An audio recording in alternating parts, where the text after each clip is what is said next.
Hey guys, Matt here. Today we have a really cool watch from Studio Underdog, the Strawberries and Cream. Let's talk about it.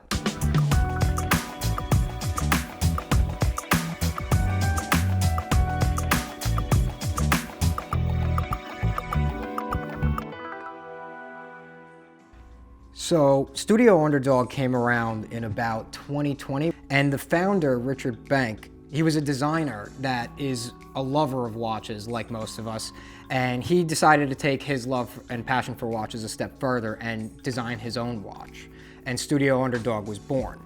Before we get into more about Studio Underdog, I think we should mention a couple things about microbrands.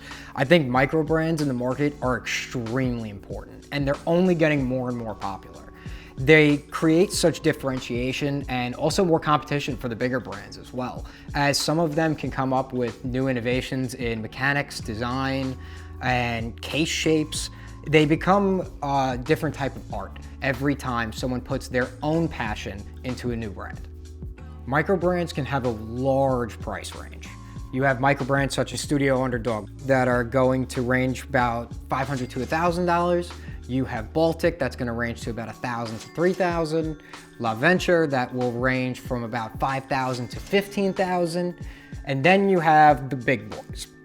Ones that you're going to have to sell your kidney for and pray that you can even get one, such as MB&F or FP Journe.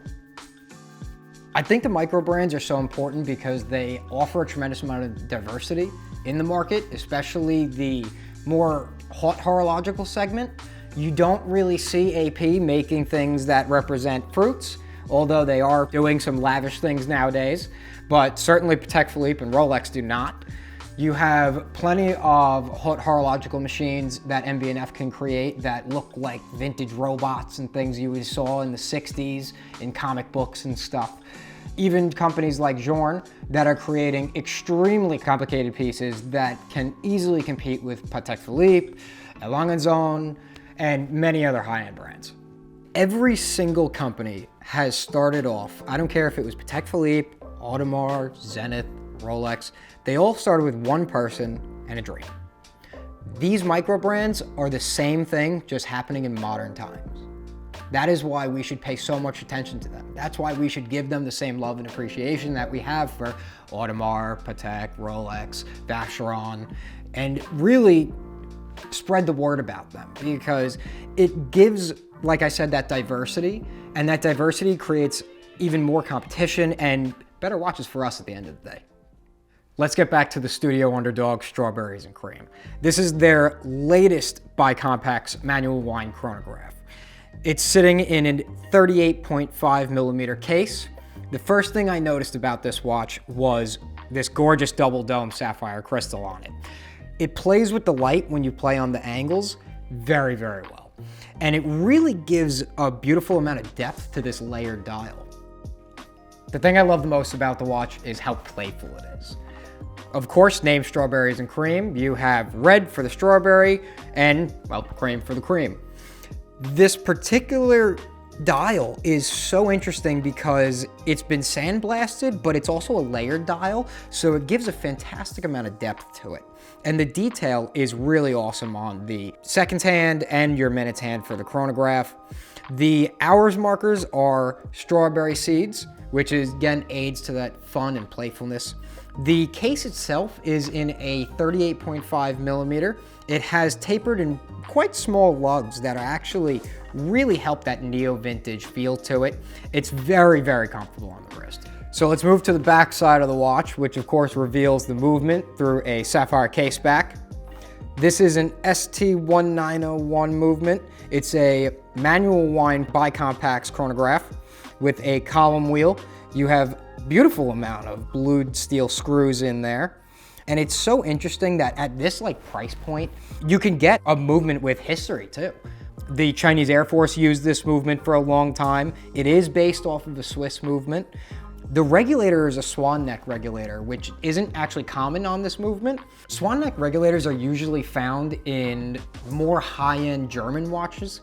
So Studio Underdog actually integrated that, of course, with Richard's knowledge and passion for watches.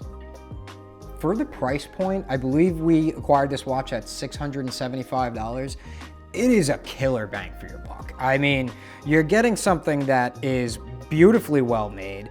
It's such a gorgeous movement to look at, and especially at an entry-level price point, you really can't go wrong with one of these. The watch does come with a mesh band that has the quick release spring bars on it, so it's nice and easy to change on the fly.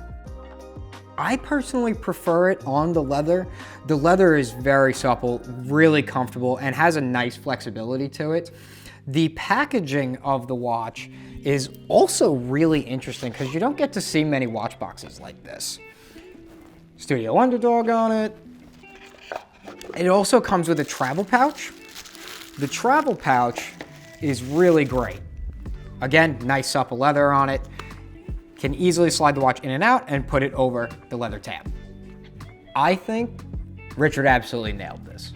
The watch is, from what I can tell, exactly the style that he's been going for with the rest of his designs, and the quality is just overall fantastic for the price point. And even though it's on the lower end of the price points in the watch world, I really think that even if you're a high-end collector, you could really enjoy one of these. It's a fun watch to play with, it's a fun watch to look at, and I really think that it could add some fun to almost anyone's collection. Whether you're a longtime collector or you're just starting out in the watch world, Studio Underdogs are fantastic watch for you. Hats off to Richard and Studio Underdog. I'm very excited to see what they come out with next. Hopefully we can grab some more of them. We'll stay tuned in to Studio Underdog on all their releases, and let us know what you guys think. We'd love to hear it.